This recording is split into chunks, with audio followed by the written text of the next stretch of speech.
Berlatar di sebuah lapangan tempat anak-anak bermain, cerita ieu teh dimimitian dengan memperlihatkan kepada seorang wanita cantik yang bernama Carrie.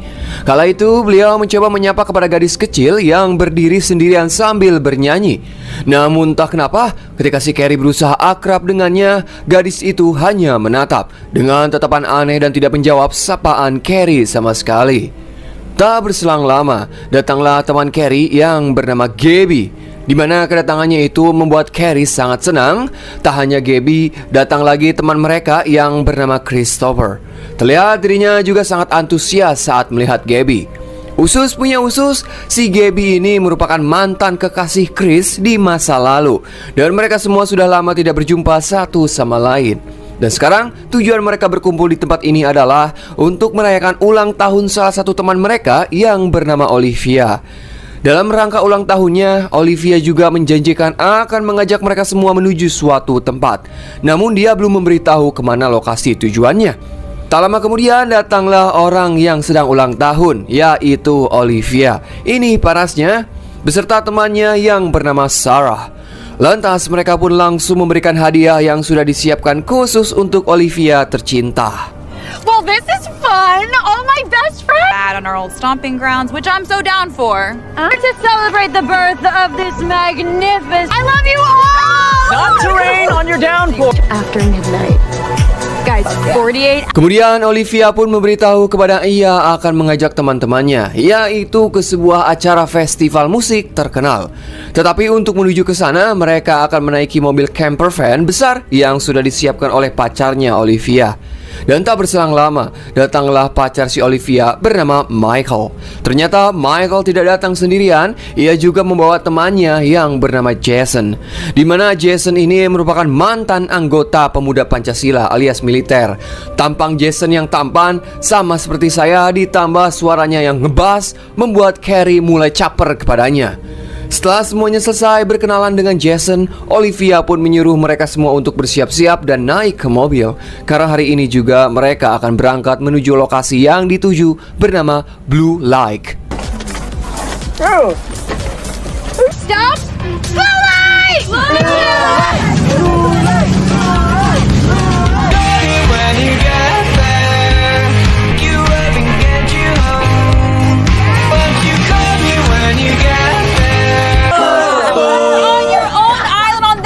Saat berada di tengah perjalanan, Chris yang pengen pipis pun pergi ke toilet.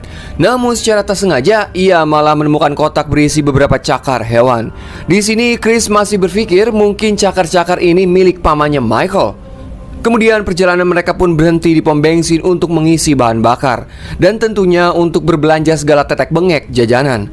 Akan tetapi di saat teman-temannya sudah keluar, Michael dan Olivia malah memanfaatkan kesempatan itu untuk ngewong di dalam mobil. Buajingan, sabar dulu apa? Belum juga nyampe udah mantap-mantap. Sementara di luar, Gabby dan Sarah sempat digoda oleh preman setempat. Namun godaan itu tidak membuat mereka risih, karena memang keduanya sama-sama nakal. Tetapi saat digoda untuk kedua kalinya, Gabby malah meledek preman itu hingga membuat mereka marah. Beruntung dengan skill dan kekuatan Jason, si mantan militer, ia berhasil menjatuhkan preman tersebut. Don't you guys have a cross to burn or a book to ban somewhere? Day, senorita, suck my. Fuck off! Yeah. On the board. You shithead.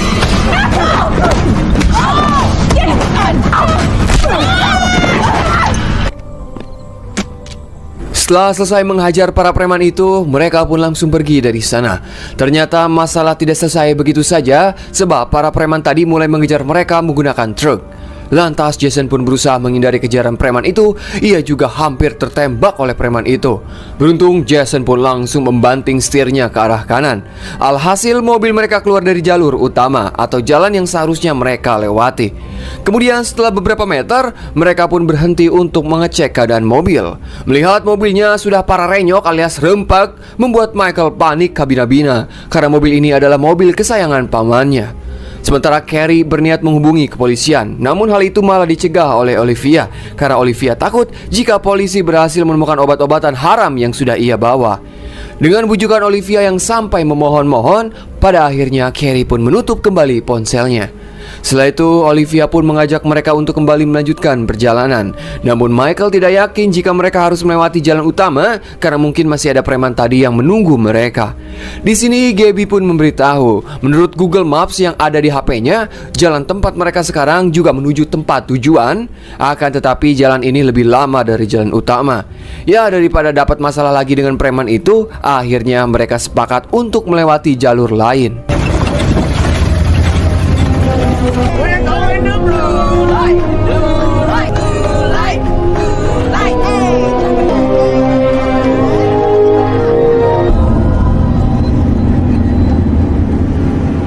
Nah, saat di tengah perjalanan, Carrie kembali mendekati Jason dan mulai mengajaknya mengobrol sehingga membuat keduanya semakin akrab. Tetapi saat asik mengobrol, tiba-tiba Michael memberhentikan mobilnya karena ia bingung di depannya ada pertigaan jalan. Ditambah sinyal di sana malah semakin sulit, jadi mereka tidak bisa melihat maps.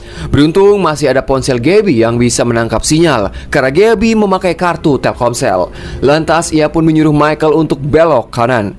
Ketika mereka kembali melanjutkan perjalanan, secara tak sengaja Jason menemukan selembaran peta di dalam dashboard mobil dan ia berharap peta ini bisa membantu mereka sampai ke tujuan.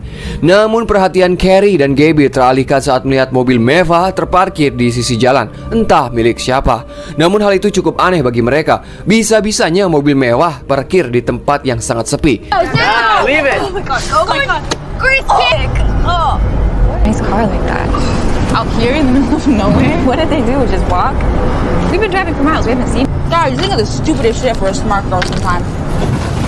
Singkat cerita, malam pun poek, sampailah mereka di sebuah bar di tengah-tengah jalanan sepi. Di sini Michael mengajak Chris masuk ke bar itu. Barangkali kita bisa bertanya-tanya warga di sana. Toblonya karena Chris terlalu banyak minum ciu malah membuatnya tepar. Maka dari itu, Carrie lah yang akan menemani Michael masuk ke bar. Namun baru saja masuk, mereka malah menjadi pusat perhatian seluruh pengunjung bar. Lantas Carrie pun mencoba tidak peduli dengan orang-orang itu dan memberanikan diri untuk bertanya kepada bartender tua. Akan tetapi bukannya menjawab rute jalan, bartender tersebut malah menyuruh mereka untuk putar balik ke jalan utama. Entah apa alasannya, namun ia tetap kekeh melarang Michael dan Carrie melewati jalan selanjutnya. We just need a little bit of help, dude. I also said for you to turn around and go back down the highway. Sorry to interrupt. Would anyone happen to know where the road out front eventually? Mr. Smith and Wesson, dude. Come on, Michael. Thank you, sir, for your help. Kemudian saat kembali ke mobil, Carrie sempat melihat truk preman tadi baru saja tiba di bar. Dikarenakan mereka tidak mendapatkan jawaban, akhirnya Jason memutuskan untuk terus melanjutkan perjalanan. Sebab ia memiliki peta yang bisa membantu, jadi mereka tidak perlu menuruti perintah si bartender yang menyuruhnya kembali ke jalan utama. Di sini Jason menjelaskan, sekitar 4 jam lagi mereka akan kembali masuk ke jalur utama. Dan hal itu membuat mereka semua merasa lebih lega. Akan tetapi kesenangan itu tidak berlangsung lama karena tiba-tiba mobil mereka membentur atau menabrak sesuatu. Fuck, you hit a deer or something? Don't know. I didn't see anything. Hey, everyone, calm down, chill out. Hey, baby, it's really dark out there, okay? No one's blaming you. Besides, if we did hit an animal and it's still alive back there. Seketika hal itu membuat mereka semua panik. Sementara Michael yang tidak memperdulikan hal tersebut, dirinya pun berniat mau melanjutkan perjalanan. Sayang, sungguh sayang, mobil mereka malah mogok. Maka dari itu Michael memberanikan diri keluar untuk mengecek dan memperbaiki mobil milik pamannya. Anehnya saat dicek ke kolong mobil, Michael tidak menemukan apa-apa. Kemudian setelah diotak-atik sedikit, akhirnya mobil mereka kembali menyala bangku. Namun betapa begonya, bukannya segera masuk, Michael malah mendekati sesuatu karena ia mendengar suara dari arah tetangkalan. Dan tiba-tiba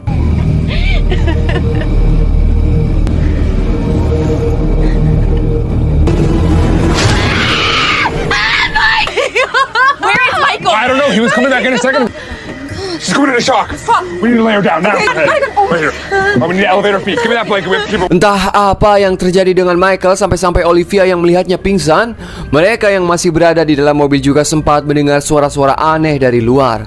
Jason yang sebagai mantan militer, dirinya pun langsung mengambil pistol dan memberanikan diri keluar untuk mencoba mengecek. Saat berada di luar, Jason sempat mendengar suara-suara menyeramkan. Akan tetapi saat ia memanggil-manggil nama Michael, tiba-tiba doi.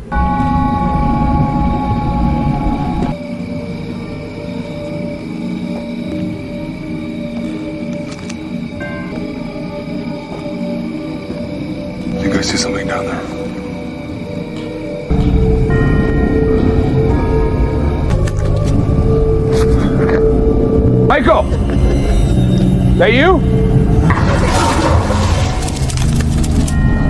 Michael! That you? Afraid to fucking use it!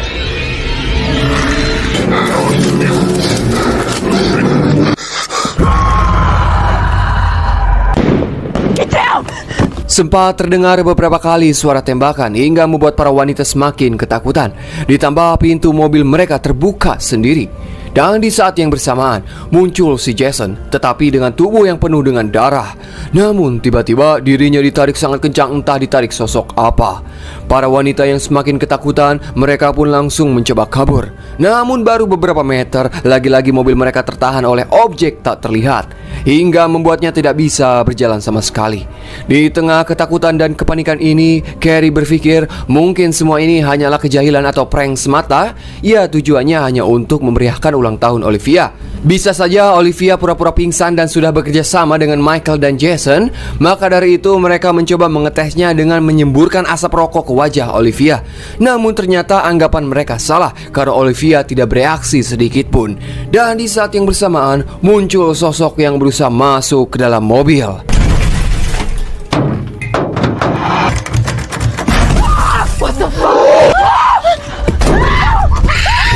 Dikarenakan kedua pria sudah menghilang entah ke mana, lantas mereka pun mencoba membangunkan Chris, karena si beleguk ini dari tadi masih tertidur. Yang ternyata penyebab Chris lama tertidur adalah karena ia sudah mengkonsumsi banyak sekali obat-obatan. Di sini Carrie beranggapan kembali mungkin dalang dari semua ini adalah preman yang ia temui di bar saat bersama Michael. Gabby dan Sarah yang mendengarnya pun sedikit kesal pada Carrie karena ia tidak memberitahu mereka tentang hal itu sejak awal.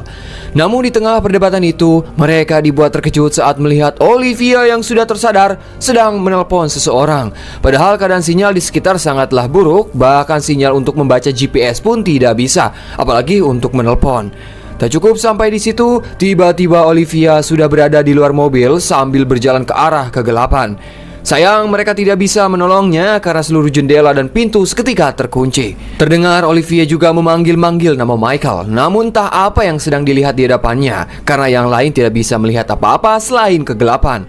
Nah, saat Olivia tersadar, dirinya pun langsung kembali berlari menuju mobil. Namun sayang pintu mobil sudah terkunci.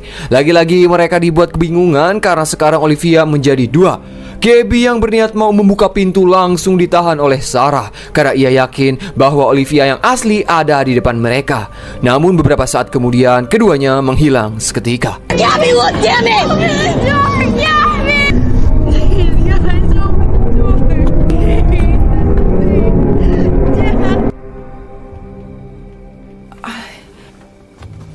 She must have.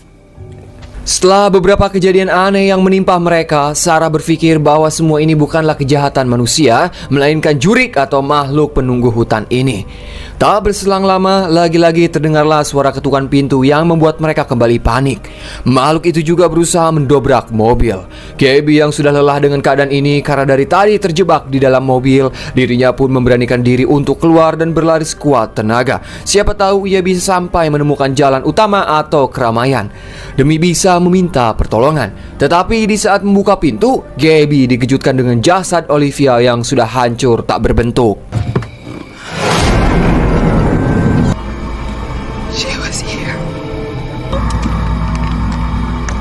Melihat hal tersebut membuat Gabby marah pada Carrie dan Sarah karena mereka sempat menahannya ketika mau menolong Olivia. Namun mau bagaimana deui, nasi sudah menjadi buras. Lantas Gabby pun kembali melanjutkan niatnya untuk meminta pertolongan sambil membawa kampak sebagai senjata. Sementara Carrie sangat sedih karena dirinya merasa bersalah atas kematian Olivia. Maka dari itu Sarah pun berusaha membuat Carrie untuk tetap tenang. Kemudian mereka berdua pun menyiapkan sesuatu untuk berjaga-jaga, walaupun menggunakan alat dan bahan seadanya. Tetapi di saat mereka berdua sedang mengobrol, tiba-tiba kelistrikan di mobil padam yang membuat Sarah dan Carrie harus pepoekan. Beruntung tak berselang lama, listrik hidup kembali, berbarengan dengan bangunnya Chris yang membuat kedua wanita ini sedikit tenang. Di sini Chris merasa heran karena kondisi mobil sudah acak kadut. Tak hanya itu, Chris juga menemukan sebuah buku yang berbau satanis. Lagi-lagi Carrie dan Sarah berpikir mungkin karena itulah semua ini terjadi. Mereka juga beranggapan bahwa sang pemilik mobil, yaitu paman Michael, menyukai dengan hal-hal satanis hingga membuat mereka sengsara. We were never supposed to see any of this. My Alright. Clearly. Oh, big old joke on Chris. Good one. I deserve it. Make us happier than to tell you that this has all been one big joke. Kemudian Sarah dan Carrie mencoba menjelaskan pada Chris apa yang sebenarnya telah terjadi selama ia tertidur. Awalnya Chris tidak percaya dengan penjelasan mereka, namun saat terdengar suara aneh, barulah Chris percaya. Ditambah makhluk itu juga berusaha kembali masuk ke dalam mobil. Lantas Chris pun langsung mengajak mereka untuk segera kabur. Namun dengan kondisi mobil yang masih mogok, Chris pun akan mencoba memperbaikinya terlebih dahulu. Kemudian Carrie pun memberikan pisau kepada Chris untuk berjaga-jaga selama memperbaiki mesin mobil. Sedangkan Carrie dan Sarah akan berjaga-jaga dan terus memperhatikan sekitar. Nah, di saat Chris membuka kap mesin, seketika alat-alat yang dibawanya malah menghilang. Dan ternyata alat itu sudah berada di kolong mobil. Lantas Chris pun mencoba mengambilnya. Namun ketika mau meraih alat-alat itu, tiba-tiba beruntung Carrie berhasil menarik Chris keluar dari kolong mobil. Kemudian Chris pun berusaha kembali memperbaiki hingga pada akhirnya mesin mobil mau hidup. Namun sayang, namanya juga film, mobil itu malah kehabisan bahan bakar. Tapi beruntung mereka masih mempunyai jerigen yang disimpan di belakang mobil. Namun di saat keduanya sibuk mengambil bahan bakar di dalam mobil, Sarah mendapat gangguan, di mana ia mendengar suara Olivia saat sedang diserang. Padahal Carrie dan Chris tidak mendengar suara apapun. Dari gangguan itu membuat telinga Sarah mengeluarkan darah. Sedangkan Carrie dan Chris yang sudah mendapatkan jerigen lagi-lagi harus gagal karena lubang tangki mobil sudah meleleh hingga tertutup. Sedangkan Sarah sendiri dibayang-bayangi oleh sosok menyeramkan hingga dirinya berusaha melawan menggunakan pisau. Nah, saat makhluk itu mulai mendekati Sarah, ia pun langsung menusukkan pisaunya. Yang ternyata Sarah malah menusuk Carrie yang baru saja masuk ke mobil. It's gonna be okay. We're gonna get out of here. Okay, sorry. We have to run. We have to run. Sadar jika itu Carrie yang ditusuk, Sarah pun meminta maaf dan berusaha mengobati lukanya. Sementara di luar, saat Chris mau masuk ke dalam, tiba-tiba pintu mobil tertutup dengan sendirinya. Lantas Chris pun berusaha menggedor-gedor pintu. Tetapi Carrie dan Sarah takut jika itu bukanlah Chris. Tak berselang lama, muncullah sebuah mobil melaju ke arah mereka. Mereka yang berpikir bahwa Gabby berhasil mendapatkan bantuan. Lantas Chris pun berusaha melambaikan tangan ke arah mobil itu, berharap bisa mendapatkan bantuan. Namun sial, tiba-tiba mobil itu mematikan lampunya dan berniat mau menabrak Chris. Chris yang sangat ketakutan pun berusaha berlari ke arah mobil. Namun sial, dirinya malah tertancap tanduk rusa yang terpasang di depan mobil.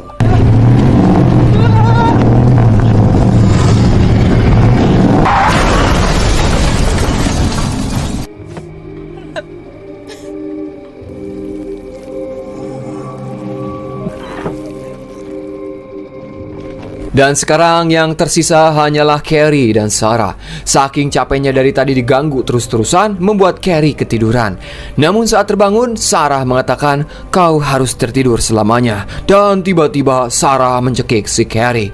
Untungnya hal itu hanyalah halusinasi saja. Kemudian ketika Carrie mengangkat rambutnya, secara tersengaja Sarah melihat tato milik Carrie yang berada di belakang lehernya, di mana gambar tato itu merupakan pentagram, yaitu simbol satanis. Lantas Carrie pun menjelaskan alasan dirinya membuat tato hanya untuk gaya-gayaan saja. Namun Sarah tetap menghubungkan tato itu pada buku-buku satanis milik paman Michael. Carrie yang tidak peduli dengan apa yang dikatakan Sarah, dirinya pun mulai mengajaknya untuk segera kabur dari mobil. Tapi Sarah yang terlalu takut, dirinya menolak keluar hingga akhirnya Sarah pun tewas di dalam mobil. Is out there. No, that thing isn't here. No. We run.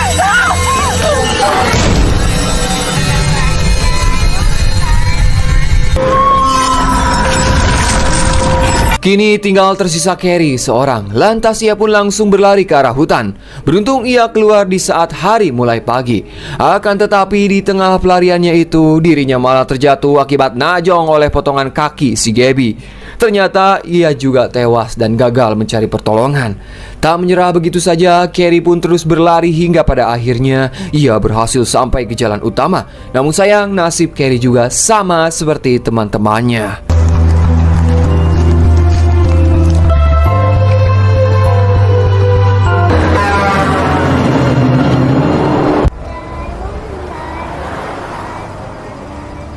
Adegan terakhir memperlihatkan sebuah mobil berisi para remaja yang akan pergi ke Blue Lake Festival. Ya, tujuannya yang sama seperti Carrie dan teman-temannya. Akan tetapi bisa kita lihat, terdapat mobil camper van milik paman Michael yang terparkir di tengah jalan. Nah, jika kalian ingat saat Carrie dan Sarah melihat ada mobil mewah yang terparkir di jalan sepi, mungkin mereka juga bernasib sama. Crazy to me that people just ditch their rides in the middle of the road. What do you... The boogeyman got them.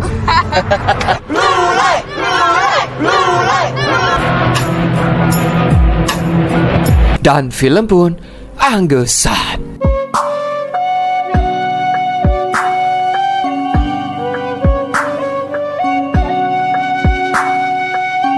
Yowes, mungkin sakitu wae info ti pusat mengabarkan saya Dharma yang bertugas di hutan Amazon mengucapkan hatur nuhun dan tak lupa saya selalu mendoakan kalian semua diberi kesehatan selalu, dilancarkan rezekina, dipermudah segala urusana. Silakan Bapak Mulyono closingan. Selamat berjuang. Terima kasih. Sukses.